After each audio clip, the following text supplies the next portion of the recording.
Hello everyone. आज है 5 अप्रैल 2021 और 5 अप्रैल के द इंडियन एक्सप्रेस के एडिटोरियल पेज और आइडिया पेज को हम डिस्कस करेंगे। जो भी महत्वपूर्ण आर्टिकल होंगे उन्हें हम विस्तार से देखेंगे। तो चलिए वीडियो को शुरू करते हैं। सबसे पहला आर्टिकल है कमीशन एंड ओमिशन। ये जो अभी हाल ही में 5 राज्यों में चुनाव हैं उससे उस पर लिखा गया है आर्टिकल कि किस तरीके से असम के एक नेता के कार में ईवीएम मशीन मिली।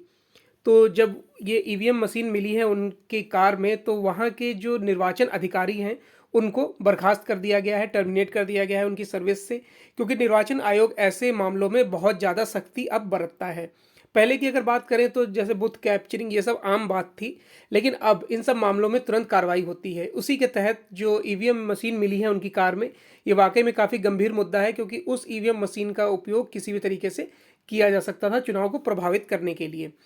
उसके बाद जो एक बीजेपी नेता हैं उन्होंने अपनी ही पार्टी के खिलाफ कई बातें ऐसी बोली हैं जो आचार संहिता के खिलाफ आती हैं, तो उस पर भी निर्वाचन आयोग ने संज्ञान लेते हुए उन पर 48 घंटे का बैन लगाया था। फिर उनकी माफ़ी मांगने के बाद उस बैन को 48 घंटे से घटाकर 24 घंटे कर दिया गया था। तो ये सब कुछ ऐसी चीज़ें हैं जिस पर अब चुनाव आयोग काफ़ी सख्ती बरतता है, और ख़ास बात इस आर्टिकल में कुछ नहीं है जिसे हम डिस्कस करें।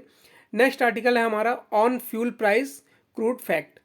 जो अभी हाल ही में पेट्रोल और डीजल के दाम काफ़ी बढ़ रहे हैं, उस पर यह आर्टिकल लिखा गया है, और यह आर्टिकल लिखा है बिहार के डिप्टी सीएम सुशील कुमार मोदी द्वारा, जो जीएसटी काउंसिल के सदस्य भी हैं। और इन्होंने ये इस पूरे आर्टिकल में ये बताया कि किस तरीके से पेट्रोलियम उत्पादों का, जो डीजल उत्पाद हैं, इसका बंटवारा और टैक्स किस तरीके से राज्य और केंद्र सरकार अलग अलग ढंग से लगाती हैं, कितने परसेंट में लगता है, और दूसरे राज्यों और दूसरे देशों में किस तरीके से ये टैक्स लगाए जाते हैं, किस तरीके से इस टैक्स को कम करके आम जनता को राहत दी जा सकती है, वो भी इस आर्टिकल में बताया गया है। तो इस आर्टिकल को हम डिस्कस करेंगे। उसके बाद नीचे आते हैं नॉट मेकिंग द कट। ये जो आर्टिकल है हमारा, इसमें जो अभी हाल ही में वित्त मंत्रालय द्वारा घोषणा की गई थी, जो सेविंग्स पर या छोटी छोटी जो बचत होती हैं उन पर इंटरेस्ट रेट को कम करने की, उसको उन्होंने तुरंत 48 घंटे के अंदर ही वापस भी ले लिया। तो ये एक बड़ा ड्रॉबैक रहा वित्त मंत्रालय के लिए, भाजपा के लिए, केंद्र सरकार के लिए, क्योंकि जो इन्होंने वक्तव्य दिया था, मतलब जो इन्होंने स्टेटमेंट दिया था, निर्मला सीतारमण ने बोला कि ये गलती से ट्वीट हो गया था। तो अगर वित्त मंत्रालय इतनी बड़ी गलती कर सकता है तो आप सोच सकते हैं कि और कहाँ पर गलती हो सकती है। हालांकि इस पूरे प्रकरण में ये माना गया कि अभी इसको वापस लेना ही ठीक रहेगा, क्योंकि आपको पता है कि 5 राज्यों में चुनाव है, और ख़ास तौर पे पश्चिम बंगाल, जो कि छोटी बचत, सबसे ज़्यादा रेशियो जो है छोटी बचत का, वो पश्चिम बंगाल में होता है। तो अगर इससे प्रभावित लोग चुनाव में अगर एक तरीके से वोटिंग अगर भाजपा के अगेंस्ट पड़ गई, तो आप समझ सकते हैं कि इसलिए ही भाजपा ने अभी फिलहाल में इस फैसले को टाल दिया है। हो सकता है चुनाव के बाद आपको ये फैसला फिर से देखने को मिल जाए। नेक्स्ट है होम एंड द वर्ल्ड। ये उन लेडीज़ के लिए, यानी कि उन महिलाओं के लिए लिखा गया है आर्टिकल जो घर पर रहती हैं और उनका उतना योगदान नहीं होता है चुनाव प्रक्रिया में या समाज में, तो उसके लिए ये आर्टिकल लिखा गया है। इस आर्टिकल को हम डिस्कस नहीं करेंगे। नेक्स्ट आते हैं आइडिया पेज पर। आइडिया पेज पर आता है अ फ्यू गुड मैन। ये आर्टिकल पेट्रोल और गैस की बढ़ती कीमतों से ही रिलेटेड है, और मैं चाहूँगा कि इस आर्टिकल को आप खुद पढ़ें, क्योंकि इसमें कुछ फैक्ट्स आपको ज़रूर मिलेंगे। नेक्स्ट है कि ये आर्टिकल पूरी तरीके से पॉलिटिकल आर्टिकल है, इसको हम डिस्कस नहीं करेंगे, तमिलनाडु की राजनीति पर लिखा गया है। उसके बाद हम आते हैं the real loss at Ashoka. ये आप कह सकते हैं एक एजुकेशन से रिलेटेड आर्टिकल है, और इसमें व्यक्ति की जो शिक्षा से संबंधित ज़रूरतें हैं उस पर बताया गया है। इस आर्टिकल को भी आप देखेंगे। हम सिर्फ 2 आर्टिकल डिस्कस करेंगे, वो भी एडिटोरियल पेज के। पहला है on fuel price crude fact. इस आर्टिकल में बताया गया है कि किस तरीके से अगस्त 2020 के बाद से कच्चे तेल की कीमतों में जो तेज़ी आई है, उसमें जीएसटी के तहत पेट्रोल और डीजल को रखने की मांग काफ़ी बढ़ रही है। यह एक बड़ा मिथ, आप कह सकते हैं मिथ है, कि जीएसटी के तहत इन वस्तुओं को शामिल करने से उसके रेट में कमी आ जाएगी। ये सबसे बड़ा मिथ है जो अभी तक माना जा रहा है।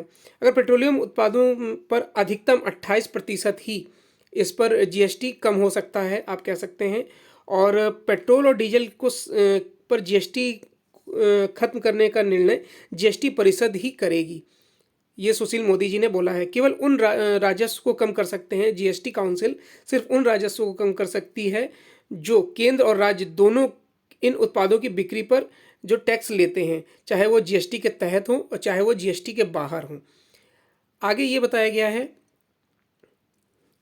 कि वित्त वर्ष के दौरान केंद्र और राज्य पेट्रोल और डीजल के पुनर्वेश के माध्यम से लगभग 5.5% का जो प्रॉफिट हुआ है, 55% से 52% तक का जो रिटेल प्राइस जो पेट्रोल पर था उसमें इनको काफ़ी फ़ायदा हुआ है। उसमें 135 से लेकर 116% तक का इनको फ़ायदा हुआ है।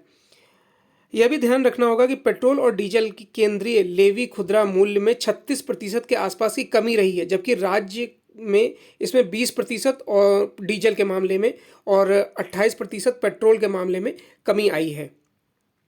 अगर हम कुल मिलाकर सब पूरी बात करें तो इसके अलावा ध्यान जो देने वाली बात है वो ये है कि पेट्रोल और डीजल पर कुल केंद्रीय शुल्क 1.40 रुपये प्रति लीटर और 1.80 रुपये प्रति लीटर दो ईंधन के रूप में मूल्य उत्पाद शुल्क हैं। 11 रुपये प्रति लीटर और 18 रुपये प्रति लीटर का विशेष इसमें टैक्स लगाया जाता है। अगर हम ये दोनों घटकों अगर इन्हें हम हटा भी देते हैं, इन्हें अलग भी कर देते हैं, जिसमें 42% लगभग 52,000 करोड़ रुपए राज्य को जाता है। दोनों मामलों में 18 रुपये प्रति लीटर का सेस जो टियर रोड और इंफ्रास्ट्रक्चर सेस पर 2.5 रुपये प्रति लीटर है और 4 रुपये प्रति litre agriculture infrastructure and development cess लगाया जाता है, जिसमें केंद्र द्वारा केवल सड़क और कृषि की ओर इस्तेमाल किया जाता है। बुनियादी ढांचे के विकास के लिए अब इन सब की मांग काफ़ी उठ रही है। आगे आर्टिकल में बताया गया है कि इस तरह से भारी जो टैक्स लगाया जाता है उससे कीमतों में कमी की संभावना की जा सकती है। अगर हम इस टैक्स को कम कर देते हैं, हटा देते हैं, तो हम एक तरीके से जो प्राइस है उनको कम कर सकते हैं।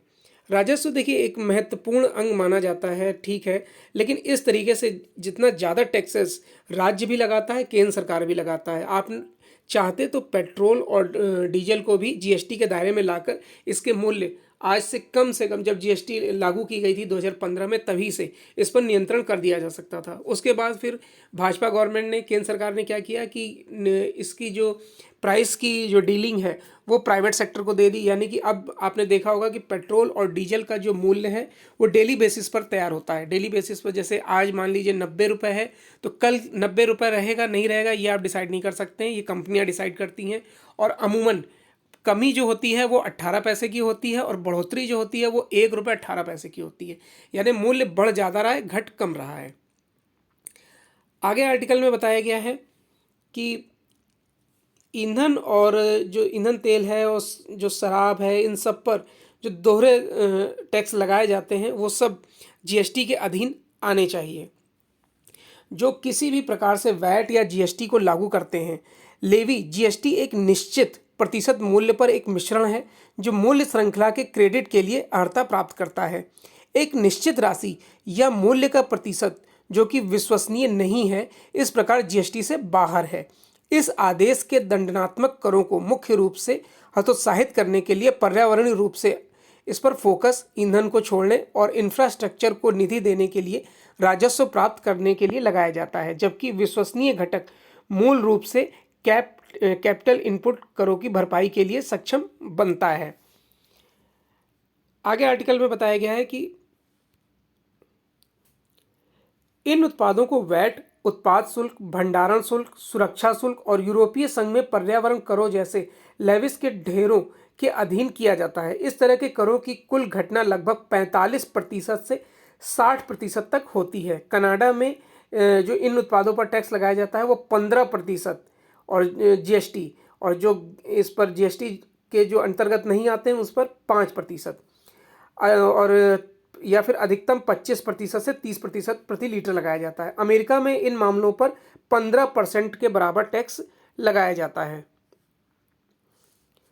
आगे बताया गया है कि ड्यूल लेवल का यह मॉडल एक आजमाया हुआ है, ट्राइड आप कह सकते हैं, ट्राई किया हुआ है और इसको और आसान बनाया जा सकता है। हालांकि यूपीए सरकार ने इसे पूरी तरह से बुनियादी पेट्रोलियम उत्पादों को जीएसटी के दायरे से बाहर रखने के लिए उपयुक्त माना था। 2010 में पेश किए गए 115वें संविधान संशोधन विधेयक के 14 में से जीएसटी सेवाओं की आपूर्ति को किसी भी कर के रूप में परिभाषित करने की मांग की गई थी और इसमें petroleum, crude, high speed diesel की सप्लाई यील्ड पर टैक्स को छोड़कर प्राकृतिक गैस, एविएशन, टाइबनल फ्यूल और ह्यूमन अल्कोहल को मानव उपभोक्ता के लिए एक तरीके से इसके पक्ष में माना गया था, इसलिए इसको जीएसटी के दायरे से बाहर रखा गया था।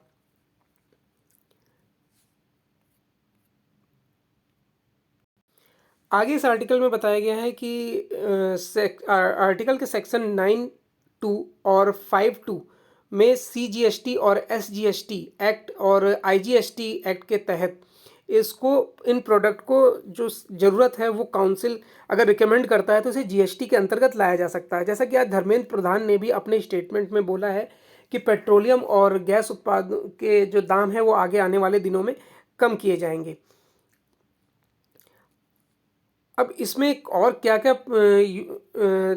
उम्मीदें की जा सकती हैं कि केंद्र सरकार अकेले राज्यों का एक बड़ा हिस्सा भी मानती है, यानी कि वो केंद्र सरकार का भी मानना है कि राज्यों को भी इसमें टैक्स लगाना चाहिए, लेकिन इस तरीके से नहीं, इस पर थोड़ा सा रियायत बरतनी चाहिए। आज के परिदृश्य में देखिए यहाँ पर लिखा गया है कि पेट्रोल और डीजल के मूल्य निर्माण को देखते हुए बेस प्राइस पर जीएसटी का 28%, लेवी पेट्रोल पर 5.40 रुपये प्रति लीटर और डीजल पर लगभग 5.45 रुपये केंद्र और राज्य को प्रत्येक को मिलेगा।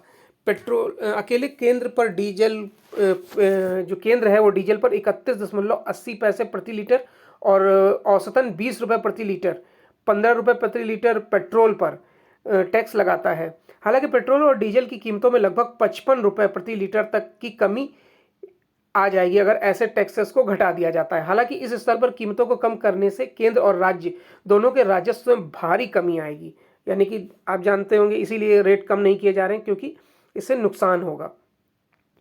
आगे बताया गया है कि जब तक गैर विश्वसनीय जो उत्पाद हैं उनको वैट के दायरे में नहीं लाया जाएगा तब तक ये प्राइस इसी तरीके से बढ़ते रहेंगे। और ये सच है कि अगर इन टैक्सेस को कम किया जाएगा तो आगे आने वाले दिनों में लोगों को राहत मिल सकती है। चलिए अब अपने नेक्स्ट आर्टिकल पर आते हैं, नॉट मेकिंग द कट। इस आर्टिकल में बेसिकली ये बताया गया है कि किस तरीके से लोगों की जो छोटी छोटी बचतें होती हैं उस पर जो ब्याज दिया जा रहा है उस पर भी सरकार अब चाबुक चलाने की कोशिश कर रही है। बुधवार को वित्त मंत्रालय ने लघु बचतकर्ताओं पर ब्याज दरों में कटौती की घोषणा की, जिसमें सार्वजनिक भविष्य निधि और राष्ट्रीय बचत प्रमाण पत्र के साथ चालू वित्त वर्ष की अप्रैल से जून तिमाही में 40 से 110 आधार अंकों की कमी कर दी। छोटी बचत योजनाओं पर ब्याज दरों को पुनः व्यवस्थित करना, उन्हें तुलनीय एकल परिपक्वता के सरकारी बॉन्ड पर पैदावार के साथ करना एक नियमित व्यायाम है। आमतौर पर हर तिमाही में ये किया जाता है। फिर भी एक संज्ञा के मामले में देखा जाए तो 12 घंटे के भीतर ही भारत सरकार ने या वित्त मंत्रालय ने अपना ये फैसला पलट दिया। अब जो भी इसका रीज़न हो, रोल बैक जो है सरकार के लिए उसकी इमेज के लिए अच्छा नहीं था। अब स्टेटमेंट ये दिया जा रहा था कि हमने उसको ठीक से देखा नहीं, इस पर और अध्ययन करने की ज़रूरत है, ब्याज दरों को और घटाया जा सकता है, ऐसे कई बयान सामने आ रहे हैं। ब्याज दरों में कटौती जो बचतकर्ताओं या मतदाताओं की किस्मत को प्रभावित करती है, किसी पार्टी की चुनावी संभावनाओं को प्रभावित कर सकती है, ऐसा माना जा रहा है। आगे आर्टिकल में बताया गया है कि छोटी बचत योजनाओं पर ब्याज दरों को व्यापक इकोनॉमी में दरों के साथ संरेखित करने की आवश्यकता है। इन योजनाओं पर उच्च ब्याज दरों को अक्सर मौद्रिक संप्रेषण सिंक के रूप में देखा जाता है। बैंक जमा दरें नकारात्मक पक्ष पर अगर दिखती हैं, क्योंकि बैंकों में जो आप देखते होंगे कि जो बड़े लोग होते हैं वो तो घोटाले कर देते हैं और जो छोटे या मिडिल क्लास फैमिली होती है वो छोटी छोटी बचतें करती हैं। अगर आप उस पर भी कटौती कर रहे हैं, वो भी 83 से 203 पॉइंट तक की, तो ये एक बड़ा मतलब एक सोचने वाली बात है कि आप उन लोगों को परेशान कर रहे हैं जो अभी हाल ही में टैक्स के दायरे में आए हुए हैं। आगे आर्टिकल में ये बताया गया है, 3rd पैराग्राफ है हमारा,